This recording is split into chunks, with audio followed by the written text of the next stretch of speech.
একদিকে শিরোপা ধরে রাখার মিশনে নামছে বর্তমান চ্যাম্পিয়ন আর্জেন্টিনা, অন্যদিকে সব হিসাব এলোমেলো করে ইতিহাস গড়ার স্বপ্নে সুইজারল্যান্ড। নকআউটের এই মঞ্চে এক মুহূর্তের ভুল, একটি গোল কিংবা একটি সেভ বদলে দিতে পারে পুরো গল্প। আর ম্যাচ শুরুর আগেই সেই রোমাঞ্চকে আরও বাড়িয়ে দিয়েছে এমন এক ভবিষ্যৎবাণী, যার বেশিরভাগ হিসাব এবারের বিশ্বকাপে এখন পর্যন্ত অবাক করার মতোই মিলেছে। বিশ্বকাপের কোয়ার্টার ফাইনালে রবিবার সকালে মুখোমুখি হবে আর্জেন্টিনা ও সুইজারল্যান্ড। ম্যাচটি ঘিরে 25,000 সিমুলেশন চালিয়েছে পরিসংখ্যান ভিত্তিক প্রতিষ্ঠান অপটার সুপার কম্পিউটার।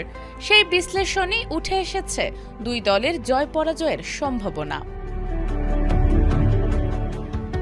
অপটার হিসাব বলছে নির্ধারিত 90 মিনিটে আর্জেন্টিনার জয়ের সম্ভাবনা 57.1।